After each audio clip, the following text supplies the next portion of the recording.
I'm excited to kick off our talk today. We have Shoshanah Inwood here from Arts Policy. I'm sorry, not Inwood. Shoshanah. Actually, Shoshanah Inwood is an affiliate faculty with us. Policy. This is Shoshanah Goldberg-Miller. And what a funny story, we actually met standing in line to hood PhD students this year. So we were standing there waiting, the hour and a half that you stand there. We started talking and she does some really interesting work on the nonprofit sector and the creative arts sector. I thought it would be great to have her come in and give a talk for our college. So turn it over to you. Thank you so much. Thank you. Appreciate that. Of course, I say my regalia is my best outfit. We met wearing our best outfits. We're the hardest that I work for, actually. Yes. Well, thank you so much for having me here today. I'm really, really excited. And before I start, I want to say that actually the Glenn College is really my academic home because I'm a policy scholar, so I feel very at home and very welcome here. And I also want to welcome the people that are tuning in online as well.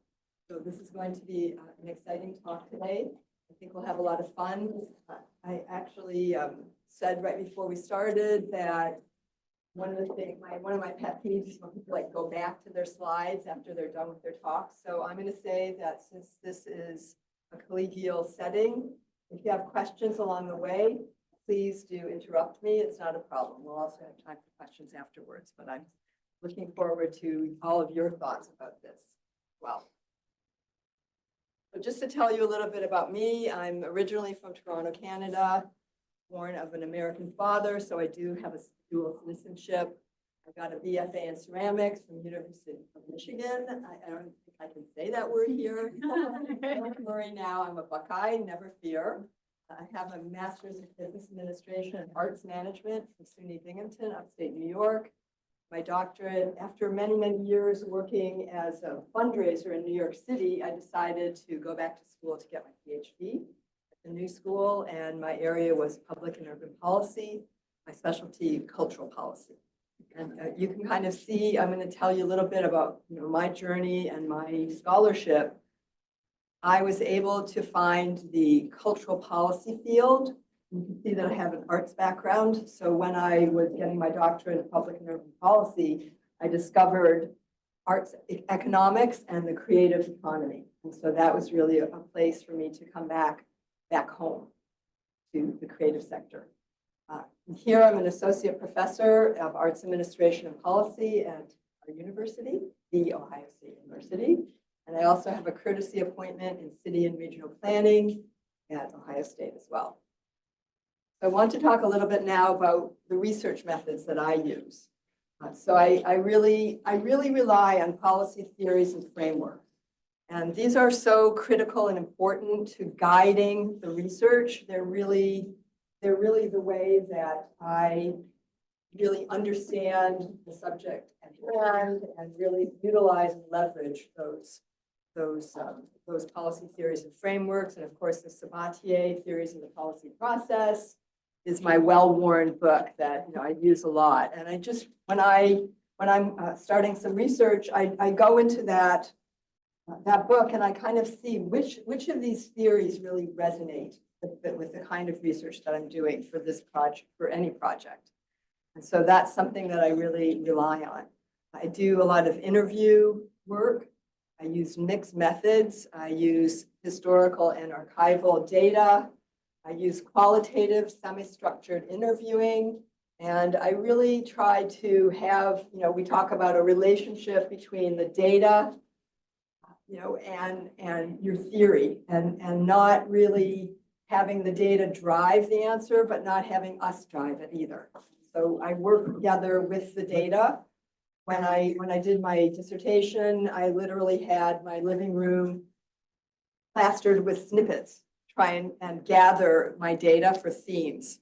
But of course, we have some really great software that helps do that as well. But really, it's about understanding the data, and then learning from it and then guiding it. So it's really a dance in between these data. I look at the themes, try to really understand what themes are coming out from the triangulation of the historical and archival data, as well as in any interview data. And I really love to work with quantitative scholars to really integrate some regressions, some other kinds of quant data. Of course, in my PhD, I had to do advanced quant, I had a tutor, but I did get an A. It's not the easiest thing, although I will say that qualitative research in the end becomes something where we really need to understand the numbers, like, the relativity of different kinds of answers. So qualitative research has a strong quantitative element. It's just done differently, as we all know. I use case study, comparative case studies, and I like to triangulate the data. And a lot of times I'm able to produce policy briefs and being a media resource. Just recently for the CBC radio, they were doing some interviews. They were doing a piece about how Toronto's, and it's relevant to this talk because it's about how Toronto's gallery sector being priced out. So they called on me to weigh in on that. This is my first book, Planning for a City of Culture. It's about Toronto and New York, and it's based upon my dissertation, although all of us who've written books that were based upon the dissertation is based upon, which you really need to rewrite the book. But happily, it was published by Routledge in 2017, and it's in our library. And then this is my most recent book that came out in May, and that's co-authored with 3 other scholars. And this is really everything you need to know and want to know about the creative economy. It's also a book that can be used for classes. It's got some really great material that talks about the individuals, the policy. I worked very hard on a chapter that has to do with arts economics and cultural economics so that the scholars that use this book can understand that. But it was a really great project, and happily it was published again by Routledge, and it came out this May. So today I'm going to talk about keeping creativity downtown. I'm going to discuss the city center in Toronto. We talked about development pressure, urban planning, what can be done with that. I'm going to talk about municipal cultural policy, arts and cultural spaces, and dear to our hearts, policy transfer and policy-oriented learning. So as I said, I'm from Toronto. I did a lot of research on Toronto. Besides my first book, I also did some articles, and the city of Toronto, and we will learn today what's unique about the municipality in terms of cultural policy. They asked me to be an academic advisor to them. And they have a department that's economic development and culture in one department. So that's a very interesting concept for water cooler talk, for really understanding economic development with an overlay of culture. So they wanted me to work with them on this problem that they had, which was the downtown area was really becoming hyper-developed and overrun, and a lot of the creative businesses, the creative individuals, and the creative nonprofit organizations were being priced out. So I made an arrangement with them. I'm not going to say a deal, but it was really I made an arrangement with the city that I would be their pro bono academic advisor, and that they would hire out a company to do the research, and that I'd be able to use the data afterwards to write a paper, which I did do and publish.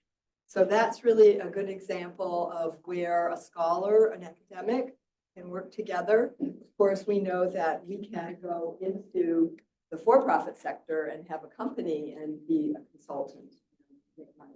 So this is just an example of a way that a scholar an academic can work together with the municipality. So I suggested to them, I gave them a lot of literature to look at, the outside consulting firm, and I suggested, well, why don't we look at 3 similarly sized cities, hard to say, to see what they are doing about this problem. So we chose Vancouver, Seattle, and San Francisco, which each of these cities had hyperactivity in the downtown core. And let's take a look at what we found about the policy solutions, because again, the overlay was really looking at policy learning and policy transfer. So the city of Toronto happily enough, is very interested in policy learning. And we will see in this talk that they are really leaders about that. They wanted some solutions to development pressure. We examined the policies from these 3 cities, and it was really grounded by analysis of the creative city interventions. So what theoretical methods we used here were the theoretical framework policy adaptation. We had interviews with 51 multi-sector stakeholders. We looked at historical and archival materials and policy documents from these cities. The data looked at understanding the cities under study. Policy documents included what were the interventions that they ideated, they proposed, and they implemented. And then we did semi-structured interviews. 30 Torontonians were queried by the consulting firm, and public, private, and nonprofit sector individuals were interviewed. They were art world scholars, art world actors from the commercial and nonprofit entities. And then I combined that with prior interviews that I had conducted with 21 Toronto stakeholders who were policymakers, philanthropists, artists, and arts managers. And this helps to triangulate the data to really uncover Toronto's willingness to explore policy learning. And then we integrated the findings. I did that, policy strategies and interventions, and the interview data. And then I have aggregated policy recommendations into 3 pillars, which I'll discuss a bit later. That's my hometown, Toronto. Who's been there? A lot of us.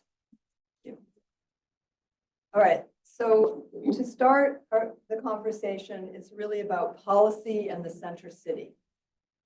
We know that cities are competing globally for people to come live there, for businesses to come and work there, for tourism, for cultural tourism, for lots of different kinds of things. And we have, in these municipalities, there are what we call like city boosters, and they travel around the world, and they're selling their city as a great place to live and work.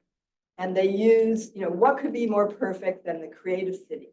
The idea of the creative class. We know that, one of the authors that's quite famous for that is Richard Florida, and he was and is very telegenic and just really went around the world saying, this is the answer.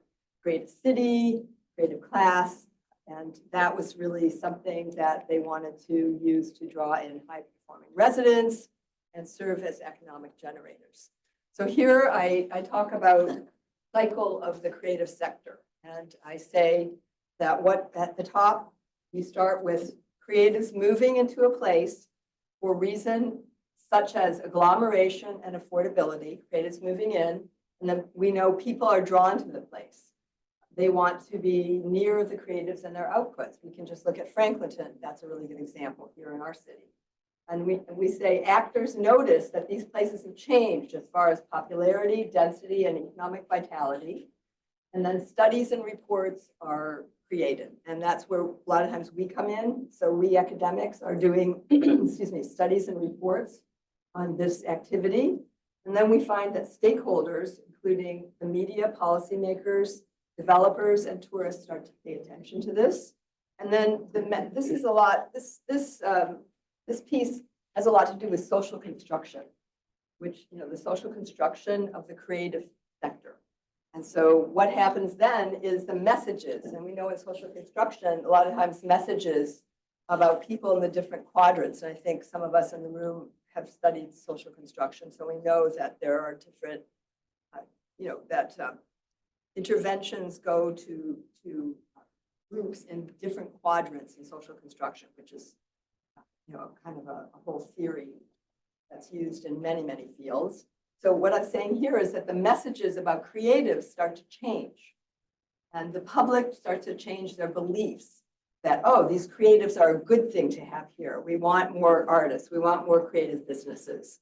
And then what happens is policy benefits are more afforded the creative sector. So there might be something like using city-owned land for a design cluster, that kind of thing. And then we see that there are more policy interventions afforded to the places where creatives are. And then, of course, the creatives many times are priced out. And then they move, they're nomads, and they relocate to another place. So this is something that happens, we see it in many, many cities. Yes? I have a question about.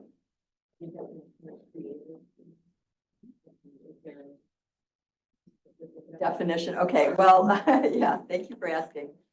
So there's sort of the very broad creative class that that Florida has touted, which I think is in, is now something that's used quite widely. And that includes, us academics, it includes computer programmers. It's a very, very big arc, a very big, wheelhouse. Then there are super creatives. So those are the ones that are more in the center. And I think that's more designers, architects, makers, artists, performers, that kind of thing. But I would use Florida's definition of the creative class. Any other questions? No.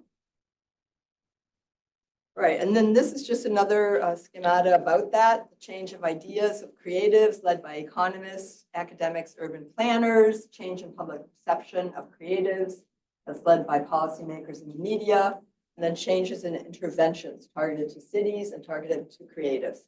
I still can't figure out how to use social construction and do research about it. So, using case or using the creative sector. So if anybody has ideas, talk to me after. I'd love to do that. I really like that. I like that theory, social construction. I just can't quite figure out how to use it. All right, so policy networks. This research is a lot about policy networks, which is where municipal and city marketers seek successful goal-oriented and creative economic revitalization. And these policy networks can work together. There's an alliance between the localized government and others, institutional actors, nonprofit and foundation leadership. They all share a similar set of beliefs, and they work together towards public policy making. Of course, we know that there's another aspect of it, which is about policy entrepreneurs, and these are people outside of the government. And we'll see that in Toronto, that was an example of a policy network that included policy entrepreneurs, people outside of the municipality that work together to accomplish a goal. What about policy learning? Policy learning has to do with network engagement. Using policy learning is a mobilization of knowledge in policy systems. Policymakers generate and use this knowledge. They compare their environment with related contexts. As we say, these other three cities, how is the policy landscape similar in these three cities? How is it different? Seeking policy solutions. Okay, City of Toronto. Let's take a look at what we found here. This is an interesting case. The City of Toronto blended economic development and culture. They had success in leveraging a cultural renaissance in the 2000s. So what happened to Toronto is the City of Toronto amalgamated with outside, they're now called the City of Toronto, but Toronto amalgamated with surrounding small cities. So they became like a mega city. And they said to themselves, what are we going to be when we grow up? What are we going to be? What kind of a city are we going to be? Because in Canada, Montreal was known as the creative city. Toronto was, I hate to say it about my hometown, like a cow town. It was the finance capital. It was business. It was not like this cool scene, a cool place. But Toronto said, we want to be part of the knowledge economy. So they did a lot of different kinds of things, including bringing Richard Florida in to start the Martin Prosperity Institute, so a research center. He came from Carnegie Mellon for that. So one thing that they did that was really interesting is they started doing a lot of research about themselves, research about the creative sector, research about the knowledge economy, and they did a strategic plan, a cultural plan. They were the first ones to do it. Many cities around the world, many, I'm not going to say most because there are so many cities around the world, many cities have done cultural plans Chicago, New York, cities around the world. We have not done one yet, but I'm hopeful that we do. Columbus does one. So it's the idea of getting the three sectors together to vision the next 3 to 5 years in the creative sector, which also includes the for-profit creative economy. So we have been the third largest fashion capital in the country. What would we do to leverage that? So that's part of what a cultural policy document is about. A cultural plan, and they were very intentional. They have revisions and additions to their cultural plan. So they are what I call a cultural Camelot. There was, as I said, the endogenous shock of the late 90s amalgamation, the shock that was inside the system, endogenous shock. So they had a perfect cultural storm. They had an interest in entering the knowledge economy, as I mentioned. They had a very culture-friendly mayor. His name was Michael Miller. He was out and about all the time, going to cultural events, super interested, super telegenic, very charismatic. They had, as I said, they had the Department of Economic Development and Culture became one department. And they also had the research, as I mentioned, about the creative cities. And then they had policy entrepreneurs from outside the city. So the leaders of the main cultural anchors was the Royal Ontario Museum, like the Opera, a bunch of the executive directors of these aging institutions, infrastructure-wise, banded together. And they said, you know what, we need to refurbish these kinds of things. We need to get ourselves on the map. We need to be a part of the knowledge economy. So they started this whole thing, billion-dollar cultural renaissance. And they also invited the private sector actors. So they got a lot of donations. They got the provincial government from the province of Ontario and the federal government to start to underwrite this. So all this money came in to Toronto because interestingly, Toronto, cities have different powers, different revenue raising powers, and they have different structural powers. So for example, I've studied New York a lot. New York has a lot more power, a lot more money. So the schematic for New York looks very different. So here we show that the mayor and the municipality were really inside this schematic, the circle, because they needed to draw power from these other areas. So they needed to have the imprimatur of the cultural nonprofit leaders. They had to get the federal and provincial financial investment. They had the creative city framework from Florida and some of the other scholars that were researching that, and they had private sector monies. So that's how the city was able to really draw in these outside interests and these outside actors and to gain the momentum and the money for this project. So as I said, they had a visible cultural policy. So you had a lot of signage about Toronto becoming more creative. You had these departments that were integrated, the cultural renaissance. You had huge mega events like the Toronto International Film Festival, which just ended recently. And just so many things going on in that city that was really aspiring to be a much more creative city, to be a cultural hub, to be an internationally known arts and culture city. And as I said, we had a culture-friendly mayor and participation from these other stakeholders. So that was really great. Okay, these strategies led to successful outcomes. Actually, I think Toronto has the worst commute of any city in the world. Like the longest commute, the worst traffic. So they are sort of a victim of their own success. And the center city especially has experienced growing popularity. Developers are wanting to build there. The municipality, the city initiated this policy learning process with me, and they wanted to find some suitable and effective solutions. So here is a schemata of Toronto's cultural policy process. So we can see already that they've done some really great research on the creative economy. They formulated a cultural plan. They evaluate and revise this plan, which is really a great thing to do, and then had successful creative economy policies that they put into place. Then hyperactivity in the downtown core, development pressure. That now they're doing research on policy options in similarly sized cities and challenged. And then we're going to, hopefully they do this policy formation and adaptation. Right, the study area for this project is called King Spadina. So it's a downtown area that shows you Queen Street West, Bathurst, Front Street, and Simcoe Street. This is the area under study. And you can see in the next slide where the cultural spaces are. So all of the different spaces are indicated by the dots, purple and blue, which is, looks really nice. Okay, really great. Now here we have the development. This is what's wanting to be built down there in that small area.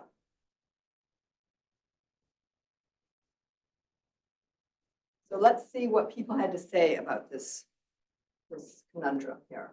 So the company that did these interviews with 30 respondents is called R.E. Millward and Associates. And they do a lot of research on, urban planning. They're planners. They talked with 30 people, city policymakers, arts administrators, real estate developers, and architects, and urban planners from Toronto. And I wanted to talk to you now about what they found. These are the things that they found from this. Somebody's out there. I'll just talk over it. It sounds like somebody's rolling something up, but I'm going to ignore that. All right. So King Spadina is a cultural hub that attracts artists. There's a mix of creative entities and cultural workers. It helps the creative economy. It provides a sense of place and quality of life, the creative part of it. That affordable workspaces, living space, transit, and other services are keys to the sector. And that high property taxes are an impediment for cultural workers and businesses, and that the plethora of residential housing in the neighborhood necessitates some land use review. What else did they find? That smaller arts and cultural organizations and businesses were the ones that faced the most severe displacement risk, and that the cost of maintaining buildings versus creating new ones needed to be weighed in versus the benefits. And that the synergy of the neighborhood goes beyond the four walls, and that stakeholder partnerships are important and valuable. So these were the things that they found from interviewing these 30 individuals. I triangulated that with interviews that I had done with 21 interviewees. These were semi-structured interviews, individuals from the three sectors: policymakers, philanthropists, arts managers, artists, and corporate actors. So I wanted to talk with you about what the data show for these interviews and what the themes were there. All of the stakeholders, all of the interviewees did not agree on anything, but many of them did agree that arts and culture and architecture builds the global brand. And there are many new buildings and builds. There's the Chin Crystal, which is part of the Royal Ontario Museum. Has anyone seen that? It's this piece of architecture that juts out of this, 1800s building, and it was very contested, and it's a piece of architecture that hangs over a street. And so it was really, I have a photo of it at the end of the talk. It was very contested, but now it's become the symbol of Toronto, besides the CN Tower, which I showed before.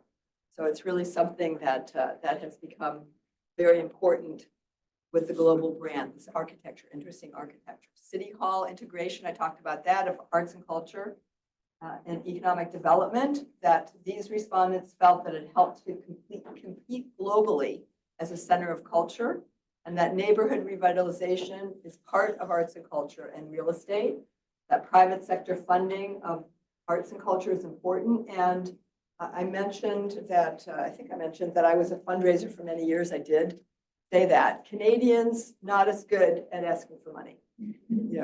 I don't know. I mean, I have both hats. I can be like a Canadian, I can be like an American. I would say that the Canadian culture, the idea of either corporate sponsorship, major gifts cultivation, legacy gifts, all these kinds of things is not as much integrated into that society as it is here in the country I'm in right now. I identify as both and Canadian and American. All right. So citywide festivals, they have a lot of festivals. I think we're like one of the #1 festival cities. Did you guys know that? Columbus. We don't tout ourselves enough. We have almost, I think, more festivals and fairs than anywhere in this country. Toronto has a lot. That arts and culture and economic development, the argument is an accepted function of the city, and that stronger arts and culture sector helps other businesses. So these were the things that many of them said. What about stakeholder partnerships and Toronto's cultural renaissance? All right, they all independently, all the interviewees agreed that stakeholder partnerships were really important in the city. They thought that the mayor was a champion and an advocate of arts and culture. They thought that the arts community had valuable leaders, that younger artists should be advocates during the decade, and stakeholder partnerships, that was what drove the role of arts and culture in revitalization, and that research was the heart of the Creative Cities Initiative, and that they felt that Richard Florida had transformed thinking about the cultural sector and its efficacy. Whatever you think about Florida, we could have another whole debate about that, which would be very, very interesting. These respondents felt that he had a significant role to play in that. This slide is interesting because this is what the respondents felt about public good, arts and culture and public good. Torontonians really identify as being the most diverse city in the world. The most languages spoken, the most, ethnic groups, the most diversity, and that these respondents felt that was a key to Toronto's identity, that was so important. They also felt that public good was inherently Canadian. That was something that was just, built into the Canadian zeitgeist. They thought that it helped build identity, it was an asset to youth, that it had a feel-good message, that residents had the ability to take advantage of increased options, publicly available options in the creative economy, and that the perception of arts and culture by the public has changed. Again, thinking about that social construction analysis, that there was a need for accessibility. So what can we learn from these other cities about cultural policy and hyperactivity? I have grouped these into 3 pillars, what I call pillars: research and strategic planning, stakeholder engagement, and blending economic benefit with public good, which I'm going to talk about now. So research and strategic planning has to do with bounding the sector, defining assets and benefits, creating strategic plans. How do we understand the sector under study, and how can we really look into it and really know what power it has, what opportunities it has? So that's one pillar. Who did that? So let's take a look.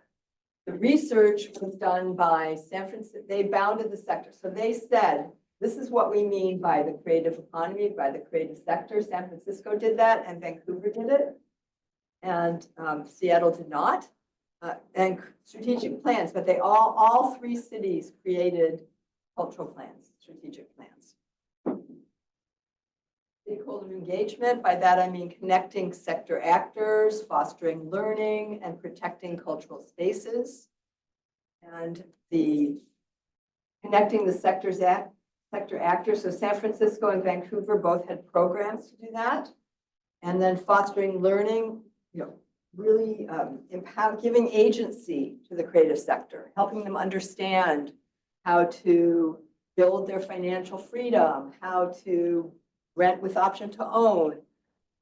How can they understand a bit more about how to be successful? And then protecting cultural spaces, only Vancouver did that. blending economic benefit and public good, which is about strengthening creative clusters, adaptive reuse, housing and studio space, promoting mixed-use building, and incentivizing developers. So who did that? Let's see.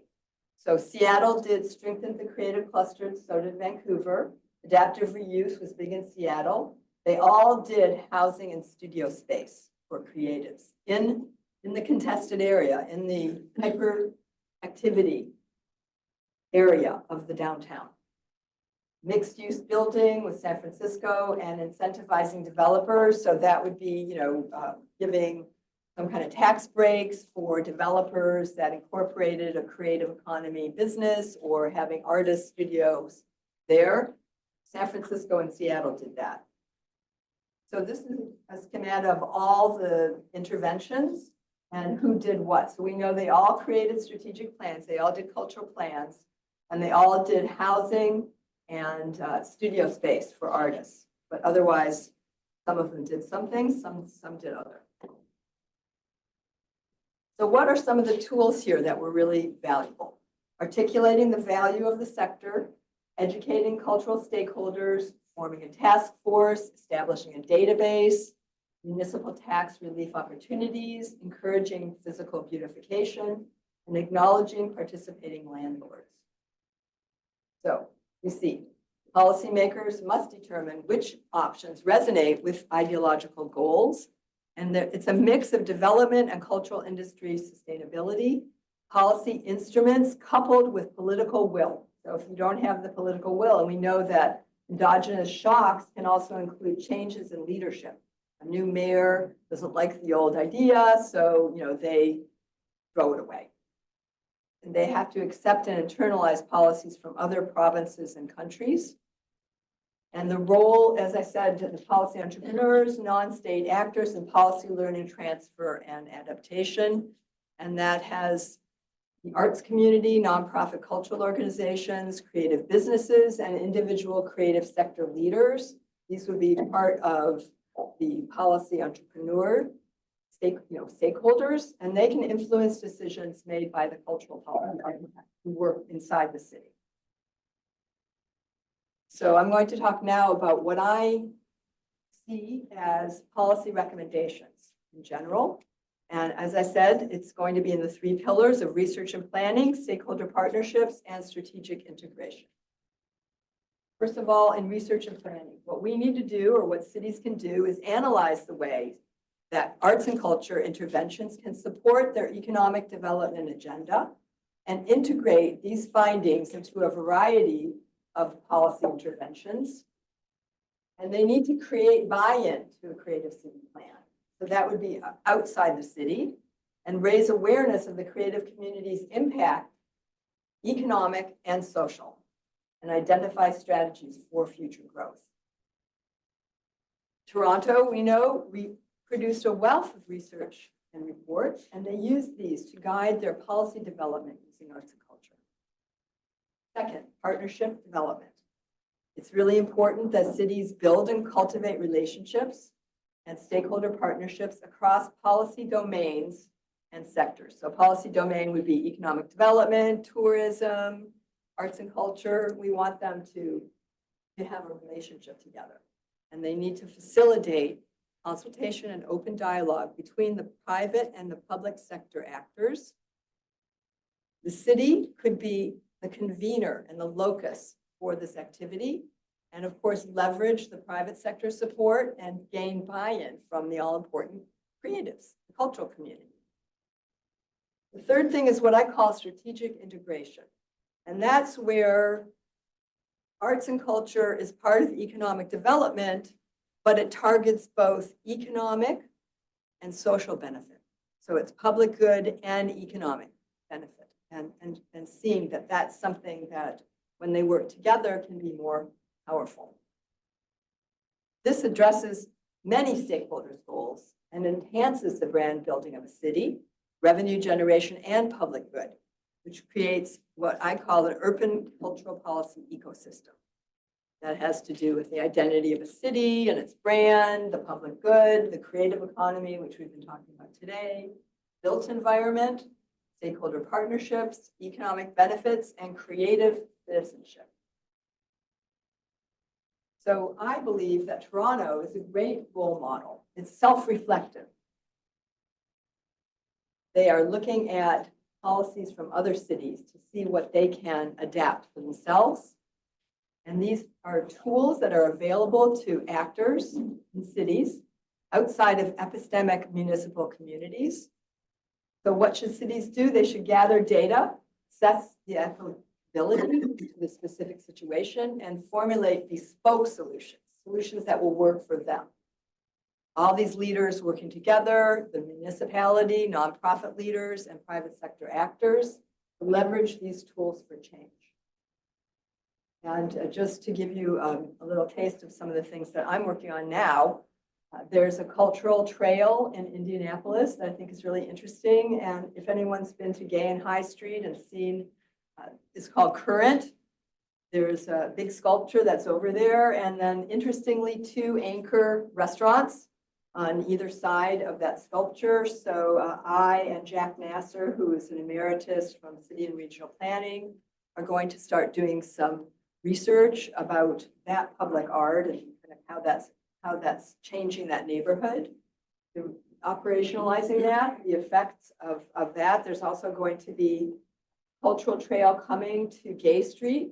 I don't know if you've read about that, but they're going to widen the sidewalks and they're going to try to connect Franklinton with that part of downtown to really help revitalize our downtown, which when I moved here 10 years ago from New York City, I was like, Easton, oh, that's downtown. Like everyone goes there. But our downtown is really on the edge of, I think, the cultural renaissance as well. And so another thing that I'm doing is it's quite interesting. There's an island in the Venetian, outside of Venice, the lagoon. And there are several islands in that Venetian lagoon. And one of the islands, I have to say, is reputed to be the most haunted place on earth. So, not sure how I feel about maybe going to, but this is an abandoned island and a developer wanted to buy it. And so what happened in Venice is that a group of citizens banded together and they are going to buy the lease. You can't actually buy the island. And so now there's a scholar in Venice and a doctoral student who are interested in studying kind of like what should it be? And the Venice Biennale is interested in having some public art there. So how are we going to measure, the outcomes of what people think about that and how are we going to study that? So that's about policy learning and adaptation. We're going to look at like Governor's Island, New York City, which has a lot of public art. We're going to kind of think about that.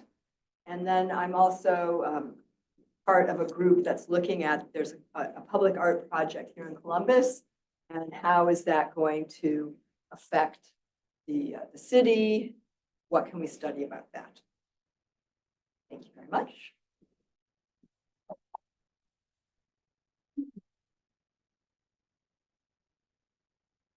Okay, happy to take questions. Yes. I noticed that San Francisco and Seattle incentivized developers and Vancouver did not. My question is, did Toronto incentivize developers, or my stereotype is that Americans are big on subsidizing private capitalism, whereas Canada is not. So that's why I'm wondering whether Toronto did as well. That's a very good question. Thank you for asking. I would probably have to research that. I think they have had some incentivizing of developers for some projects. I know there was one that was like, downtown waterfront. And I know that the developer there did build a huge building and had some arts, organizations on some of the floors. So I'm thinking that he probably had incentivization. Got public money. Yeah, for I got some money for private that. good. But yeah, that would be a very interesting study. Yes. I think through the tension between very large scale investments in culture and supporting a sort of more authentic, smaller scale. You mentioned Franklinton, so maybe a local example is, do we really need a big new fancy recital hall? that way. Well, that question calls to mind some research that I did about New York, and where I talked about how did New York come back after 9/11 using arts and culture, and that I published a paper about that. And in that, I looked at how Bloomberg brought in the gates to Central Park, the public sculpture there, and all the big things that the city did. But then at the same time, there was also a lot going on underneath. So I kind of think of it as like an iceberg. So you see these big public pieces that are happening, these big, expensive city things, but then there are also the things that are going on in the actual creative communities. And I think that what we can do as scholars is study sort of how these things that are sort of naturally occurring, or these aggregated, smaller scale interventions. And I agree that sometimes these really large things can take money and attention away from the smaller things. However, I've studied Columbus, I've written some papers about it, and I'm rooting for Columbus to be super urban and super creative city. And I think that some of these anchor cultural institutions are things that draw people in. For example, I think Cleveland, of course, has, I think, the third most important museum in the country, Cleveland Art Institute, and they also have the Rock and Roll Hall of Fame. And, so how do these anchor cultural institutions draw in energy, which then has a multiplier effect because you have tourists here, cultural tourists, and they're spending money in maybe, the Franklinton Friday, which is like a much smaller scale. But I think, Franklinton is a really interesting case, and I've done some writing already about that. Something for us as policy scholars to really understand and learn from what's going on there.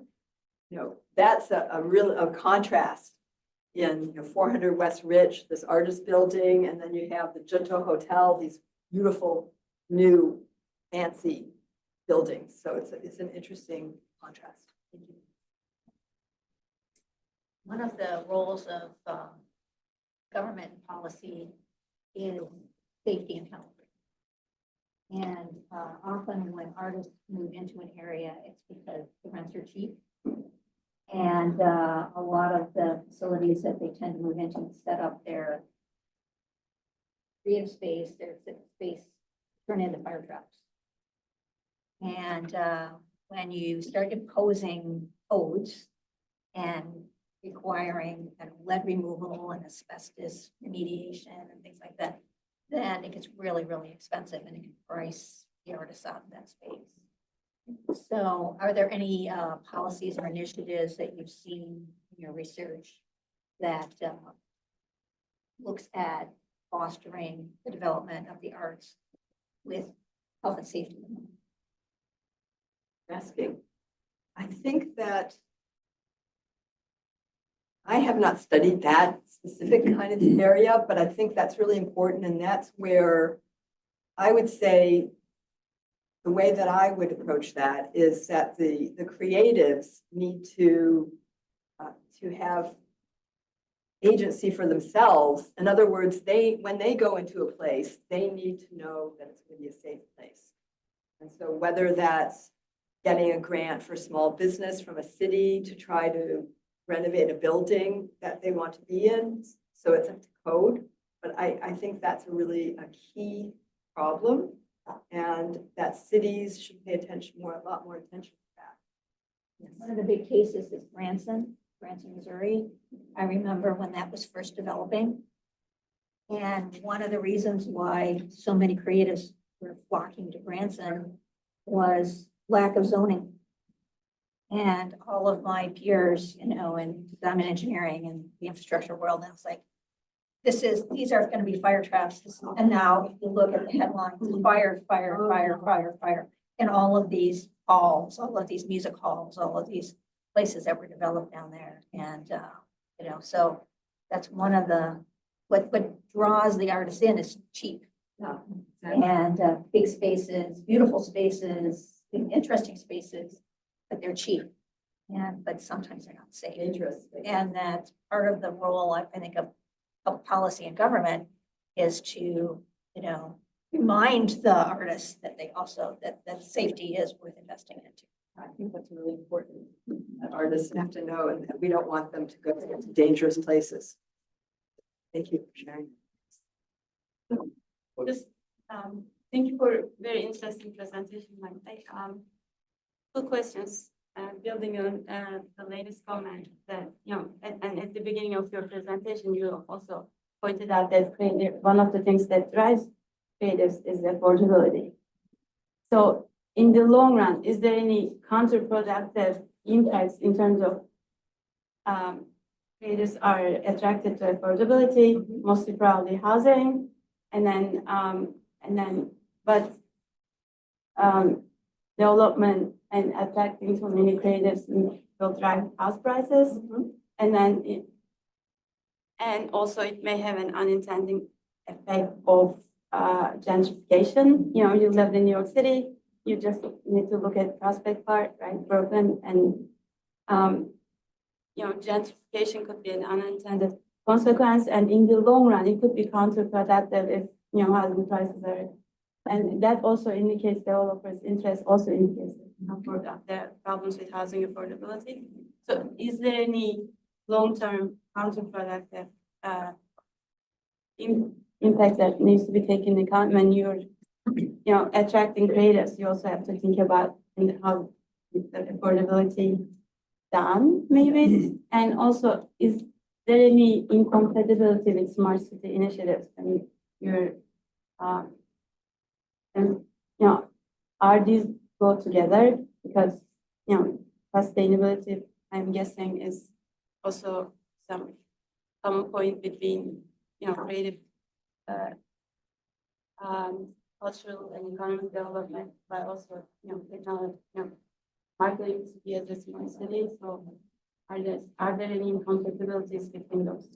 That is a very comprehensive question, which probably could be a whole 14-week class.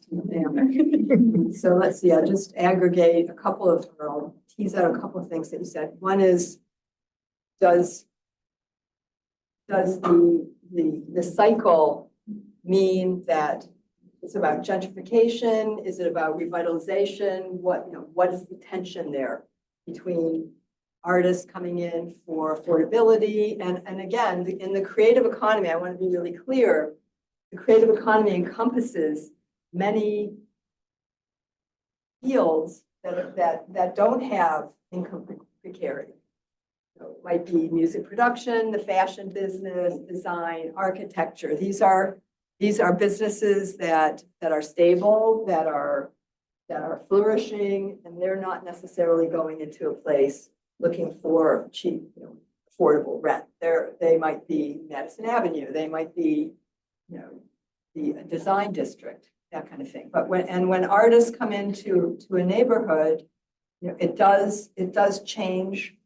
There is a development cycle, there's a planning cycle, there's a real estate cycle that I guess I would say that the artists need to understand that these, we're in a capital, we're in a society, a capitalist society where development is prized and it's encouraged. So I think that the role of a municipality can be a little bit to mitigate that. So it's like encouraging development. Why? Because it brings in more tax-paying individuals or businesses, but at the same time, thinking about the creatives and who is a creative, who is an artist, and what can be done for them. So I think that's a very interesting conversation. I think you've posed a lot of questions that would be good for research topics and research articles. And I think that's that the idea of the gentrification, revitalization conundrum is something really that we need to take into consideration as policy scholars. Yes. Thanks so much for your presentation. I've never been to Toronto. I was in Montreal. Okay. It's like a competition between Yes. the two cities. In your presentation, you mentioned smaller arts organizations facing risks. I'd like to hear more about what you saw as those risks. But you also mentioned that Toronto was sort of proud of its diversity. And I was thinking about those 2 points in the context of your presentation because much of what you talked about was discussed through kind of a race neutral lens in a lot of ways. And so I started thinking about what role does race, if any, kind of play in this creative movement that you sort of have described across Toronto and some of these other cities. Thank you for sharing that. Appreciate that. So I've done some writing and done some research. I call it the shadow of the creative city. So who's left out?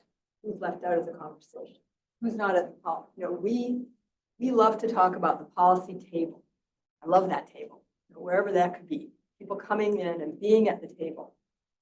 So in the creative cities discussion or the creative cities scholarship, the creative cities movement, a lot of times the actors were some of the ones that I talked about, the heads of these large arts and culture organizations, the policymakers, the funders, all these kinds of people were at the table, but where were representatives from different racial and ethnic groups, from the LGBTQ community, which, you know, has been found to be a real a group of people that have really leveraged and really made a difference in revitalization in a lot of different neighborhoods. So I think the thing is that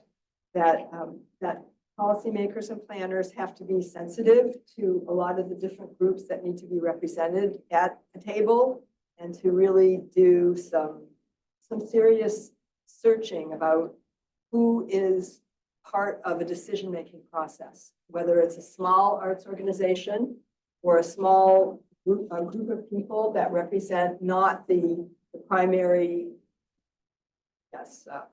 group that's driving something. How can they be involved? And I think Toronto, being a very diverse city, needs to recognize both racial and ethnic representatives being at a table to talk about creative city interventions, and also how to, so inclusion of smaller arts organizations, inclusion of artists that might not be the popular artists right now.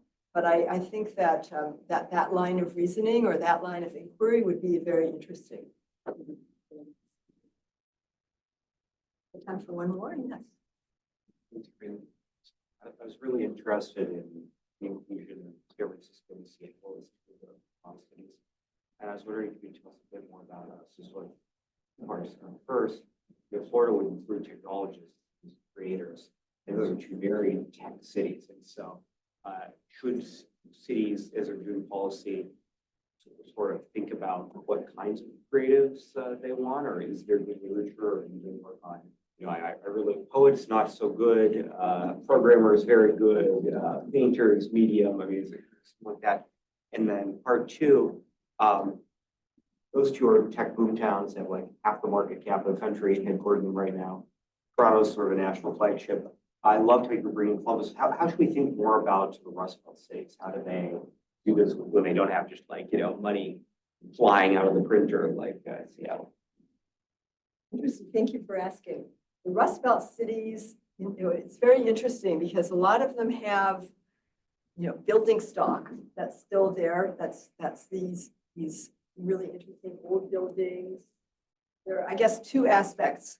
I mean, one thing that comes to mind, it's not really Rust Belt, but Paducah, Kentucky. I don't know if you've heard about that. Paducah had a downtown that was abandoned, and they were like, okay, we will give these buildings, give a building to an artist for $1. They had to come and live there, live and work there. So this is now a flourishing city, you know, small city that really worked wonderfully. We know that there are a couple of Rust Belt cities near us, Cincinnati and Cleveland. The idea, the Florida idea of, you know, build a creative downtown and everybody will come has really, it's kind of been debunked a lot. I mean, he's studying income disparity now. That's what his area that he's looking at. So I think that that Rust Belt cities need to understand, like, who's going to be who's going to take up these amenities. And what we don't want is a failed cultural district, which I kind of think of the brewery district as that here in our city. That used to be people who grew up here said, who are older said that the brewery district used to be the most lively, bands everywhere, people on the street. It was so much fun. Now it's abandoned. So it doesn't necessarily go that if you have this idea of a creative downtown, that people are, and you have an idea of, you know, artists working in a place and people being attracted, it doesn't necessarily mean it's going to work. So it has to be part of a whole, you know, brand strategy. It has to be part of having people come for cultural staycations that live nearby, people coming, you know, from tourism, different kinds of businesses coming in. It has to be part of a cultural plan. So I would say that, that's the thing that I recommend. Well, we're out of time, but thank you for coming today.